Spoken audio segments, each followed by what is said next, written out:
अस्सलामुअलैकुम, मैं हूं वकास संजम और आप देख रहे हैं ऑनलाइन वीडियोस। आज की इस वीडियो में रहमतुल्लिल आलमीन स्कॉलरशिप के लिए मैं बाकायदा स्टेप बाय स्टेप मुकम्मल तरीका आप लोगों को दिखाऊंगा और मुकम्मल एप्लीकेशन एक सबमिट करके दिखाऊंगा। किस तरह आप मुख्तलिफ डॉक्यूमेंट्स अपलोड करेंगे, किस तरह आप मुख्तलिफ ऑप्शन जो है उनको फिल करेंगे। तो मुकम्मल प्रोसीजर के साथ एप्लीकेशन बाकायदा आपको सबमिट करके दिखाऊंगा। सबसे पहले तो आप लोगों ने ये जो रहमतुल्लिल आलमीन स्कॉलरशिप की वेबसाइट है, इसको आपने ओपन करना है। लिंक मैंने डिस्क्रिप्शन में भी दे दी है, तो वहाँ से भी आप इसको ओपन कर सकते हैं। वैसे मैं आपको बता देता हूँ www.hedscholarships.punjab.gov.pk। जैसे ही आप लिंक ओपन करेंगे आपके सामने इस तरह डैशबोर्ड ओपन हो जाएगा। तो सबसे पहले अप्लाई ऑनलाइन करने से पहले जो चीज़ मैं आपको बताना चाहता हूँ वो ये है कि आप लोगों के पास जो चीज़ें मौजूद होनी चाहिए उनमें आपका एक आपका आईडी कार्ड नंबर होना चाहिए आपके पास, या आपका बेफाम नंबर। उसके बाद आपके पास डोमिसाइल होना चाहिए, जिस तरह मैंने ये पहले ही अपने पास रखा हुआ है जिस स्टूडेंट का मैं अप्लाई कर रहा हूँ, डोमिसाइल है। उसके बाद आपके पास जो स्टूडेंट जो अप्लाई कर रहा है उसकी तस्वीर होनी चाहिए। ये मैंने तस्वीर भी जिस स्टूडेंट की अप्लाई कर रहा हूँ उसकी तस्वीर मैंने रखी हुई है। उसके बाद उसका मेरे पास रिज़ल्ट कार्ड है। तो ये सारी चीज़ें मैंने पहले ही अपने पास डेस्कटॉप पे रख ली हैं।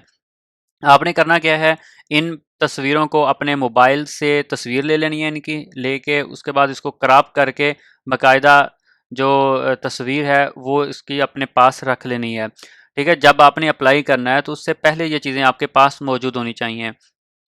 और एक और अहम बात कि इनका जो साइज़ है वो 200 केबी से ज़्यादा नहीं होना चाहिए। अगर 200 केबी से ज़्यादा होगा तो फिर आप इसको अपलोड नहीं कर सकेंगे। तो आप कोशिश करें जो कैमरे की रेजोल्यूशन है उसको कम कर लें। अगर आप रेजोल्यूशन कम नहीं कर सकते तो आप इसके इमेज को रीसाइज़ कर लें, इसका साइज़ कम कर लें। नीचे डिस्क्रिप्शन में मैंने अपनी लिंक दी हुई है वीडियो की कि किस तरह आप इमेज को रीसाइज़ कर सकते हैं, आप वो भी देख सकते हैं।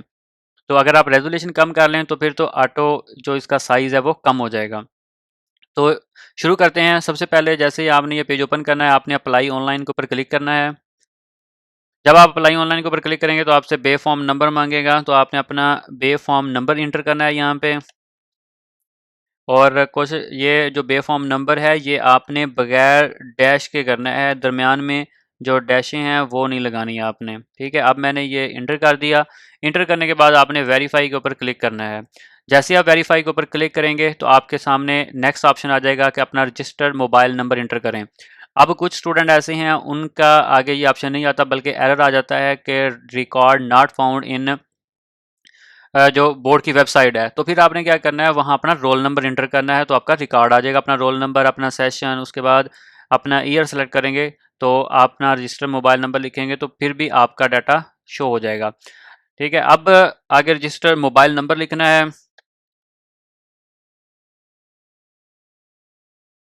तो ये मैंने ये लिख दिया। उसके बाद आगे ईमेल एड्रेस वो पूछ रहा है।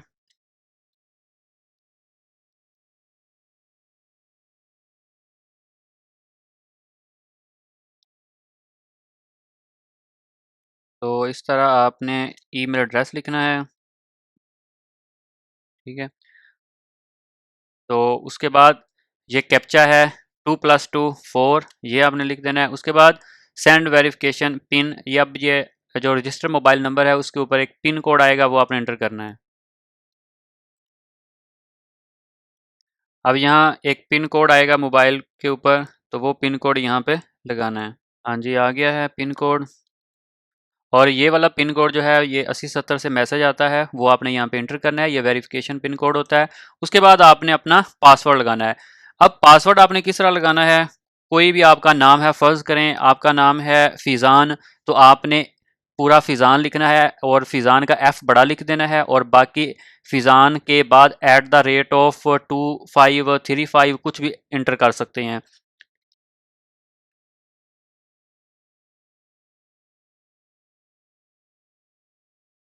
ठीक है, एक दफ़ा इंटर करने के बाद फिर दोबारा आपने इंटर करना है। मैंने इंटर कर दिया। ठीक है, 2 दफ़ा आपने पहले एक दफ़ा पासवर्ड लिख के उसको दोबारा फिर रिपीट करना है।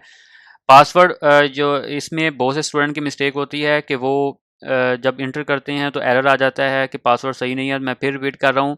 कि अगर मैं एक एग्जांपल देता हूँ आपको, फ़र्ज़ करें पाकिस्तान है, तो आप लगा सकते हैं पाकिस्तान का पी बड़ा लगा के @21 पाकिस्तान @21। तो ये आप यूज़ कर सकते हैं, मुख्तलिफ कोई भी आप इस तरह का पासवर्ड इस्तेमाल कर सकते हैं। तो देखें, your account is activated please log in, के अकाउंट जो है वो क्रिएट हो गया। तो पहला स्टेप हमारा कंप्लीट हुआ। सबसे पहले आपने अकाउंट क्रिएट करना है। अब अकाउंट क्रिएट हो गया, अब वही जो बेफॉर्म नंबर है वो हमारा होगा यूज़र नेम या CNIC नंबर, वो आप इंटर करेंगे। उसके बाद जो पासवर्ड अभी लगाया है वो इंटर करेंगे, फिर ये कोड देंगे। तो सबसे पहले हम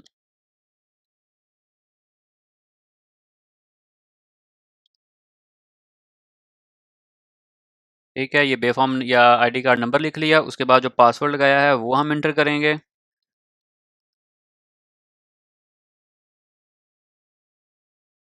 ठीक है, उसके बाद ये जो कैप्चा है वो फिल करेंगे, 8 और 4 12। ये इंटर कर लिया, साइन इन के ऊपर क्लिक करेंगे। तो देखें जी, ये साइन इन हो गया। अब नेक्स्ट स्टेप है कि आपने मेरिट बेस पे अप्लाई करना है, नीड बेस पे अप्लाई करना है या बोथ पे। ये आपके सामने सबसे पहले ये 3 ऑप्शन आएंगे। मेरिट बेस उसको कहते हैं कि अगर आप नीड बेस पे नहीं हैं तो अहल, तो आप मेरिट बेस पे करेंगे। ठीक है, अगर आप नीड बेस पे अहल हैं तो फिर आप नीड बेस पे भी अप्लाई कर सकते हैं, मेरिट बेस पे भी कर सकते हैं। तो दोनों पे टिक करने की बजाय फिर आप बोथ पे क्लिक कर दें।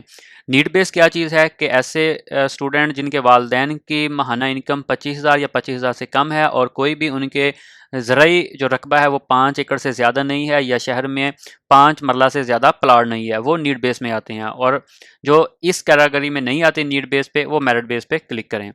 और मेरिट बेस जो है इसका मेरिट बनेगा जो सबसे मैटर के जिनके सबसे ज़्यादा मार्क्स होंगे, वो उस हिसाब से इसका मेरिट बनाया जाएगा। अब अगर कोई ऐसा स्टूडेंट है वो नीड बेस पे भी आता है और मेरिट बेस पे भी आता है, फिर वो बोथ पे क्लिक कर दें। तो ये जो डाटा है ये खुद ब खुद यहाँ पे आ गया है। तो इसमें आप देखें कोई भी एडिटिंग नहीं कर सकते। जिस चीज़ की एडिटिंग कर सकते हैं वो आपने सेलेक्ट करना है। सबसे पहले आपने डोमिसाइल का डिस्ट्रिक्ट सेलेक्ट करना है। डोमिसाइल का डिस्ट्रिक्ट मैंने सेलेक्ट कर लिया जी, बहावल नगर। उसके बाद कंप्लीट एड्रेस लिखना है।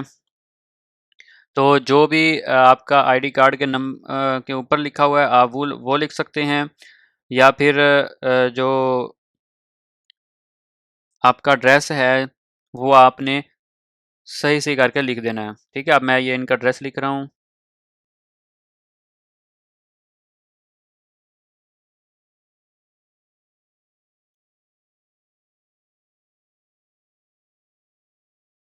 ठीक है जी, ये मैंने इनका एड्रेस लिख दिया। उसके बाद एड्रेस लिखने के बाद फिर आपने डोमिसाइल की तस्वीर अपलोड करनी है। ठीक है, जैसे ही आप चूज़ फाइल के ऊपर क्लिक करेंगे तो आपके सामने नेक्स्ट ऑप्शन आ जाएगा, जहां आपने अपने सिस्टम में रखी होगी, डेस्कटॉप पे रखी है, डॉक्यूमेंट में रखी है, जहां भी आपने पिक रखी है उसको सेलेक्ट करेंगे। सेलेक्ट करने के बाद यहाँ पे शो हो जाएगी। अब मैंने तो सामने अपने इधर रख ली हुई हैं, तो यहाँ से मैं उठा के सिंपल जो है यहाँ पे रख दूंगा। तो ये इधर पिक जो है वो अपलोड हो गई। तो आप देख सकते हैं यहाँ पे डोमिसाइल की पिक अपलोड हो गई है, नीचे शो हो रही है। और यहाँ पे मैं एक ज़रूरी बात कर रहा हूँ कि बहुत से स्टूडेंट जो है वो नीचे क्वेश्चन करते हैं मेरी वीडियो के कि क्या डोमिसाइल ज़रूरी है। तो आप देखें, डोमिसाइल ज़रूरी है भी, लाजमी है। अब अगर डोमिसाइल ना होता, आप यहाँ पे फिर कौन सी चीज़ अपलोड करते। अगर कोई और चीज़ अपलोड करते तो फिर वो आपका एप्लीकेशन फॉर्म जो है वो रिजेक्ट हो जाता। अगर आप डोमिसाइल अपलोड नहीं करते तो फिर आपकी एप्लीकेशन फॉरवर्ड नहीं होगी। उसके बाद अगर जिनके अभी डोमिसाइल नहीं बना, अभी 25 लास्ट डेट है, तो आप जल्द से जल्द बनवा लें, 2-3 दिन में बन जाता है। उसके बाद आगे स्टूडेंट की पिक्चर, तो मैं ये पिक्चर उठा के इसकी यहाँ पे लगा रहा हूँ। ठीक है, ये देखें तस्वीर लग गई।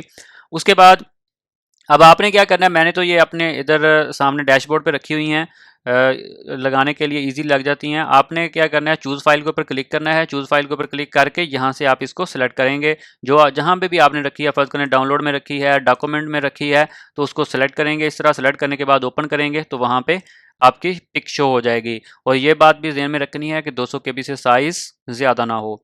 उसके बाद आगे है जी, जो मैटर की डिटेल है वो खुद ब खुद यहाँ पे शो हो गई है। आपने यहाँ पे कुछ चीज़ इंटर नहीं करनी। आपने क्या करना है, मैटर का सर्टिफिकेट यहाँ पे इंटर करना है। मैं ये जी सर्टिफिकेट उठा के यहाँ पे रख देता हूँ। ये जी अपलोड हो गया। ठीक है, उसके बाद आ जाता है जी करंट कॉलेज डिटेल, कि किस कॉलेज में अब आप पढ़ रहे हो या किस कॉलेज में आपने एडमिशन लिया है। तो मैं सबसे पहले डिस्ट्रिक्ट सेलेक्ट करूँगा। उसके बाद जो कंप्लीट लिस्ट है कॉलेज की वो यहाँ पे ओपन हो गई है।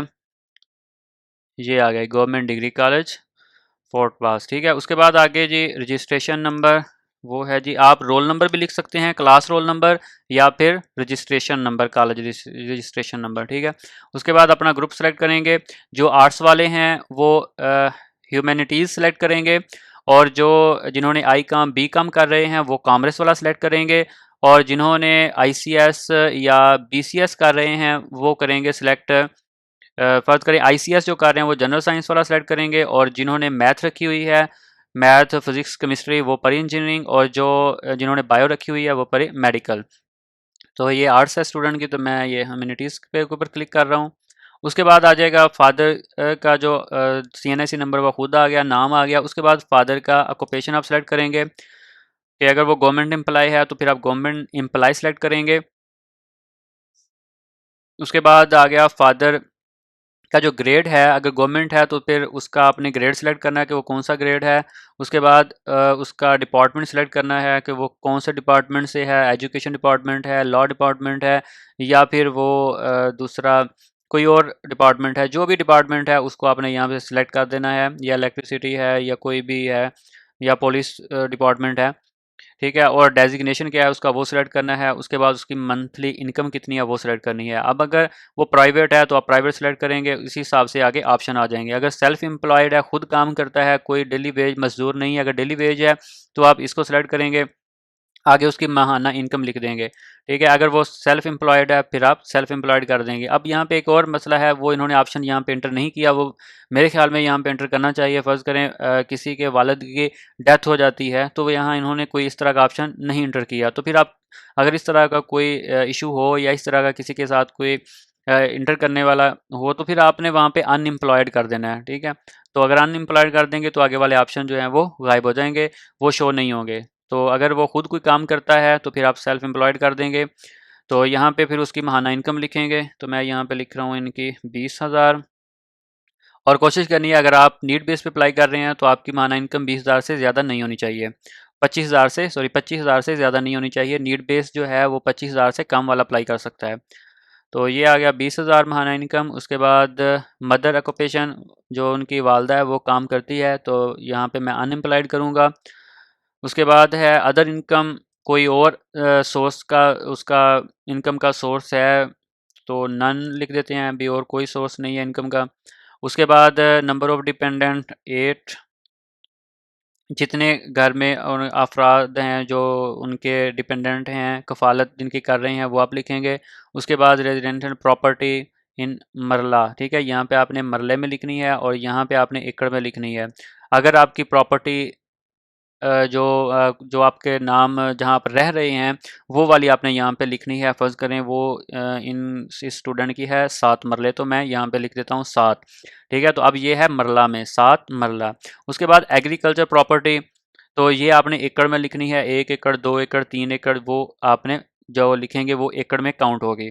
अब फ़र्ज़ करें इनकी ज़मीन नहीं है तो मैं यहाँ पे लिख दूँगा 0। उसके बाद स्कॉलरशिप डिटेल, तो ये आपने एक पर्सनल स्टेटमेंट यहाँ पे लिखनी है कि आपने जिस हवाले से स्कॉलरशिप ले रहे हैं। तो मैंने ये एक है, मैं यहाँ पे इंटर कर रहा हूँ ये, ठीक है। तो ये एक मैंने पर्सनल स्टेटमेंट बनाई थी जो मैंने यहाँ पे इंटर कर दी। नीचे मैं डिस्क्रिप्शन में भी ये पर्सनल स्टेटमेंट दे दूँगा, अगर किसी ने कॉपी करनी हो तो कॉपी करके आप अपने लिए इस्तेमाल कर सकते हैं। उसके बाद आगे है जी अंडरटेकिंग फॉर्म, आपने इन दोनों को चेक कर देना है। चेक करने के बाद सबमिट के ऊपर क्लिक करेंगे। एक दफ़ा आपने व्यू कर लेना है इसको कि आपने जो चीज़ें एंटर की हैं वो सारी ठीक हैं। करने के बाद आप सबमिट के ऊपर क्लिक करेंगे, तो यहाँ पे वो ऑप्शन दे रहा है कि चूज़ फाइल नो, देखें यहाँ पे रेड शो हो रहा है, इस वजह से वो यहाँ पे कोई एरर दे रहा है। हम दोबारा इसको करते हैं, अभी भी शो नहीं हो रहा, तो हम चूज़ फाइल करके चेक कर लेते हैं। अब ये पिक आ गई, ठीक है। इसको मैं सिलेक्ट कर लेता हूँ, सिलेक्ट करने के बाद ओपन करता हूँ। अब देखें वो रेड कलर जो है वो गायब हो गया। तो अब हम सबमिट करेंगे तो ये सबमिट हो जाएगी। कोई भी चीज़ जो है वो रेड कलर में आपको शो नहीं होनी चाहिए। अगर कोई रेड कलर में एरर आ रहा है तो आप उसको दोबारा अपलोड करके देख लें, वो जो है वो शो दोबारा नहीं होगा। तो अब देखें कोई भी चीज़ रेड कलर में नज़र नहीं आ रहा, कोई भी ऑप्शन अब सबमिट करेंगे तो ये सबमिट हो जाएगी।